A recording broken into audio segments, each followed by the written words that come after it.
Government kurabiro Ministry y'Amizi n'ubuhango tongwizo gukora amizi ga Rwecundo mu district ya Rwanda hamwe na Kabare okwera abaturombi yangevi okutunga amizi marungi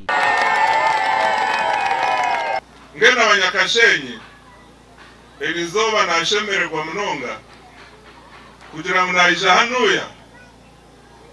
ngeno ntari kubaraganisa kunga ndi kubanjirira project kwerenda kutandika amizi gani kumurenda na wacharu na kweta Vidas Engineering Services Company eji company yeshikire karabo procurement process zona ikaha government dirundunji mweza kora umurimo kurungi kandi yikozireme mu keji umihanga na handi hona amizaga nigija korwa hansi ya project kumanywa nka Climate Smart Water Infrastructure Project eriyo nedendo Mission Ministry y'Amizi n'ubuhangwa okwero garzavye by'ubuhango mu ihanga. We shall get water both by pumping and by gravity, and we are going to get water from 3 springs, that is Kahama, Kashija, Kachiro, and also Lake Bunyonyi. And the project is targeting 43,000 people. Eti project ya maize tekabasa kukora hatari wa mashanyarazi cyamanyisa muna mashanyarazi gari kukirachi na nebyaro nahura igana 17 nikimanyisa ngo buri cyaro nikenda kugira ki kutunga maize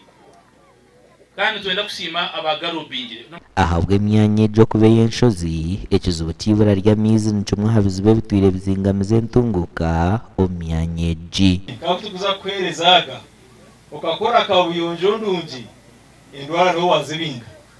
tokuza kwetaga kugenda kandi wa doctoria okuza kutera ki ekikatu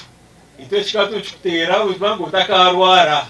so nje tukugezaho amani gona gukora kamutwabahereza mizaga gumwaza gukora mukabantu mukakozese mukakwese kurungi we health rero tange gukora imirimo yihangwa rero ngo mizi barungimwe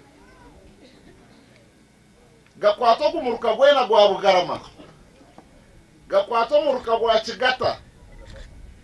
gakwato gwa Kanjobe abanyamirwa na Kamwirimo abaturane batakamizi nimwe mwaza kugira ki project ejer kuza kumaraho sente zirukika biliyoni 8 mushanjo mu sente za Uganda neja korwa meza bernana gonka kandi genderire gasira abantu barukike mutware 8,13 mu district ya Kabare hamwe na Rubanda ahabwa TV West ndera akiza